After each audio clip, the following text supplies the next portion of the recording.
Olá Esdras. Olá Vinícius. Tudo bem? Durante o ano de 2014, alguns eventos marcaram o Brasil. A Copa do Mundo agitou a capital mineira e um novo ponto de encontro se firmou em BH. Confira na matéria do nosso amigo Esdras Moreira.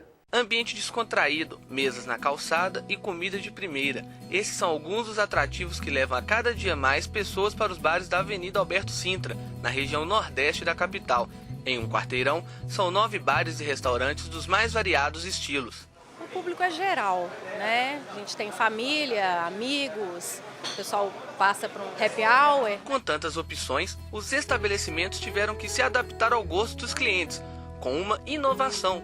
Os frequentadores podem pedir pratos de um restaurante e comer em outro. Então a gente começou a criar um relacionamento de poder consumir, principalmente os tiragostos, sanduíche, comida japonesa, no outro bar. Você, por exemplo, eu quero comer sanduíche, minha namorada não come sanduíche. Ela pode servir no japonês e vai agregar para nós dois. Vai ser um lugar que o cara não vai deixar de ir porque, não vou comer sanduíche hoje porque minha namorada não está comendo. Rafaelo tem 2 restaurantes no local. Montou uma hamburgueria há pouco mais de um ano e há 4 meses transferiu seu tradicional restaurante para a região.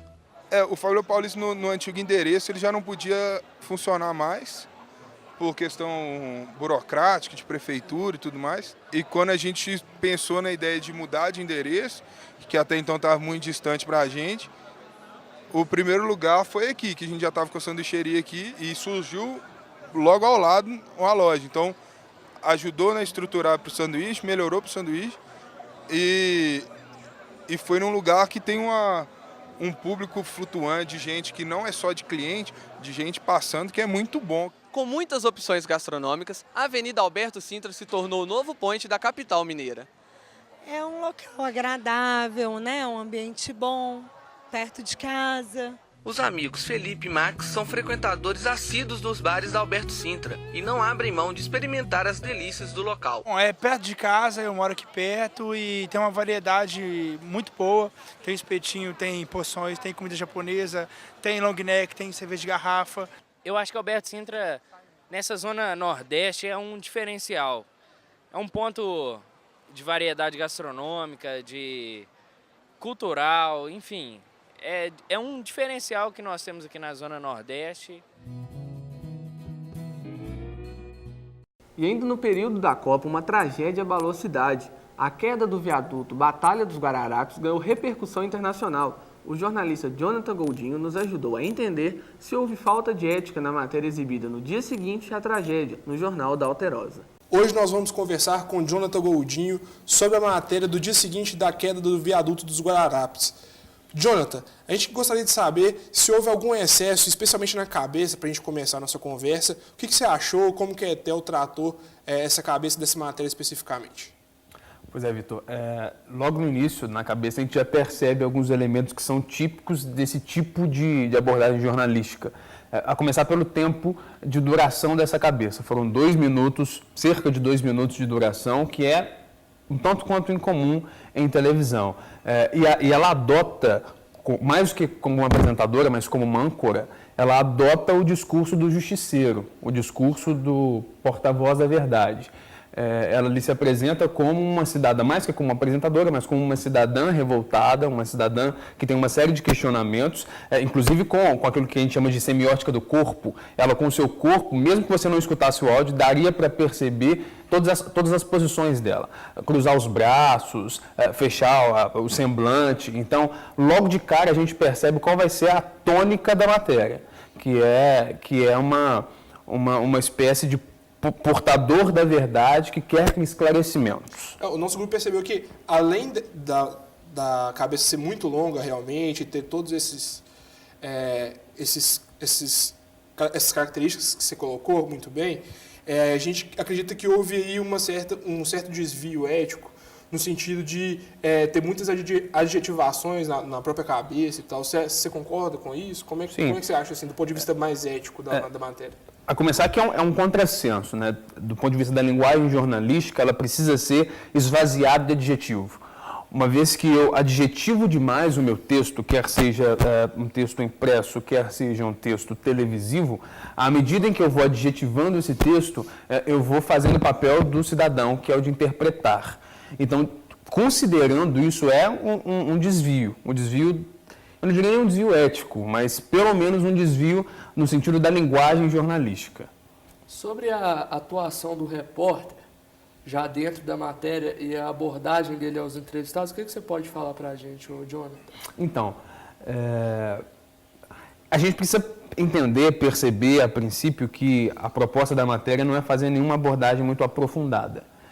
Então a gente percebe uma ausência, inclusive, de determinados tipos de fontes. É um pouco previsível o papel que a repórter desempenha. Primeiro que ela faz uma retomada do processo de resgate, da atuação do Corpo de Bombeiros, e vai falar com... Não são fontes aprofundadas, mas ela vai falar com fontes que são oficiais e vai falar principalmente com pessoas que estavam envolvidas, diretamente sendo vítimas ou indiretamente como familiares, amigos das vítimas. É uma abordagem bem rasteira, assim, considerando que é uma matéria de 5 minutos. Podia ser mais aprofundado. Assim, considerando as fontes, principalmente as oficiais, assim, a gente percebeu no nosso estudo que a gente realizou que eles utilizam muito a nota do dia anterior e também a entrevista do prefeito do dia anterior. Como é um jornal assim, do dia seguinte do acontecimento, é o jornal da tarde, será que na manhã não dava para buscar alguma coisa diferente, que pudesse diferenciar um pouco da matéria de noite? Como é que funciona isso, assim, dentro da redação e tal, a dificuldade disso? Pois é, eu acho que a gente precisa pensar em 2 aspectos. O primeiro aspecto é o da própria dificuldade do assunto, porque ele ainda estava acontecendo. Então, dá para perceber toda uma correria da repórter para poder dar conta de tratar desse assunto. Mas tem um outro elemento que eu acho que é fundamental dizer, que é da própria constituição do que se chama jornalismo popular. Esse jornalismo popular que nasce na década de 20 com jornais impressos, chega evidentemente à televisão, que é o veículo de massa. Ainda hoje é o grande veículo de massa, mesmo com a ascensão da internet.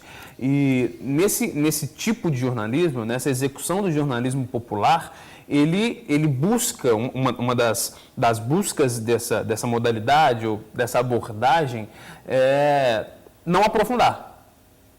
Porque ele precisa de uma linguagem popular para alcançar massas. Então, como eu faço isso? Tratando de assuntos que são relevantes, de alguma maneira, eu potencializo esse assunto, mas trato dele de uma maneira superficial. Então, essa não busca pelo aprofundamento faz parte dessa linguagem do jornalismo popular. E aí, quando você junta essa linguagem desse jornalismo popular com uma pitada assim, generosa de sensacionalismo que a matéria utiliza, né, de adjetivações e tal, a informação acaba ficando no segundo plano, né, assim, inevitavelmente, né, você está falando muito de uma coisa que é mais popular, mais rasteira, e além disso, ele ainda coloca muita adjetivação em cima, então a informação acaba ficando no segundo plano, né? Pois é claro que é um assunto relevante. A gente está falando de um acidente próximo à Copa do Mundo, de proporções extremamente grandiosas, porque foi a queda de um viaduto, e não é história que um viaduto cai, e nem teria que cair mesmo, mas isso me lembra um pouco do que Pierre Bourdieu, quando vai falar sobre televisão, trata principalmente com esse aspecto de sensacionalismo. Ele vai dizer que que a televisão, que tem um caráter, na visão dele, sensacionalista já a rigor, ela busca alguns elementos que são fundamentais na apresentação do seu conteúdo. E dentre esses aspectos estão o de proximidade e o de utilidade. Então, eu uso uma pauta que é útil, ou seja, que está relacionada ao interesse do público, não necessariamente ao interesse público, embora nesse caso sejam os dois, e trato de proximidade. O tratamento de proximidade é um tratamento rasteiro, e eu não estou sendo pejorativo aqui, porque eu preciso ser... eu preciso aproximar o leitor ou o espectador desse assunto, e tratando disso rasteiramente, tratando disso sem muito aprofundamento e apelando para o que é sensacional. E aí eu nem gosto de usar muito a expressão sensacionalismo, porque se a gente for pensar conceitualmente, o jornalismo é sensacional porque ele apela para a sensação. Então eu gosto de uma outra expressão que é espetacularização. E aí, voltando a Bourdieu, ele fala que um outro critério é o critério do entretenimento. Embora não seja um assunto de entretenimento, a maneira como eu trato, como eu abordo esse assunto, demonstra de alguma maneira essa característica. Jonathan, outro ponto que a gente achou interessante na matéria, e até meio inconveniente, foi a questão da entrevista com o pai da criança, né, que perdeu a mãe durante o acidente. Você acha que, de um ponto de vista ético, essa entrevista com o pai dessa menina está errada? Tratar desses assuntos em tragédia sempre é muito difícil, né? E aí a gente precisa se colocar no lugar do repórter para tentar entender por que ele fez isso. Friamente pensando, é uma situação extremamente complicada. Você pegar uma pessoa que está emocionalmente fragilizada e tentar extrair dela alguma informação. Mas é uma situação complexa, porque do mesmo modo que eu preciso considerar o sentimento daquela pessoa, eu estou em busca de uma informação. E essa informação é esse pai que vai me dar. Voltando, do ponto de vista do jornalismo popular, que busca essa proximidade como princípio fundante da sua prática, do seu exercício, falar com o pai era fundamental. Afinal de contas, era a filhinha de poucos anos, filha da motorista, que por muito pouco também não morreu junto com a mãe. Então, do ponto de vista da essência do jornalismo popular, era fundamental falar com esse pai. Embora, do ponto de vista ético, a gente de fato tem algumas restrições. Assim, agora, a questão da edição, especificamente da matéria, para a gente fechar. Assim. Você acha que a edição colabora de alguma maneira para algum desvio da conduta ética? Assim? Eu falo isso porque eles utilizaram na matéria drones, uma espetacularização também da imagem, não só dos repórteres, das palavras que são usadas, mas também da imagem. Como é que você acha que a edição influi nisso? Completamente. Não foi muito a prática dessa matéria, mas a gente percebe nesse tipo de jornalismo popular em televisão um uso excessivo de imagens, inclusive com repetição, remix das imagens. Porque nós somos uma sociedade iconoclasta, uma sociedade que se fundamenta muito pela imagem. E aí eles usam, inclusive, um trecho de um vídeo que foi feito por pessoas que estavam próximas e que, embora não apareça o vídeo todo, é um vídeo que mostra a motorista agonizando. É o apelo à imagem. E se a imagem fala mais que 1000 palavras, então eu uso excessivamente essa imagem, como essas imagens foram usadas excessivamente durante os 5 minutos de matéria, para poder apelar para essa emoção e para essa sensação do telespectador. Edição é tudo. A gente tem na história do jornalismo televisivo uma série de momentos em que a edição mudou o acontecimento, transformou o acontecimento. É uma reconstrução da narrativa, uma reconstrução da história. E a edição tem um papel fundamental na hora de reconstruir essas histórias, esses fatos. Desse ponto de vista, ficou muito claro que a edição teve um papel fundamental para demonstrar esse caráter sensacionalista, espetacular, apelativo e etc. e tal. Bom, infelizmente, nosso tempo se esgotou.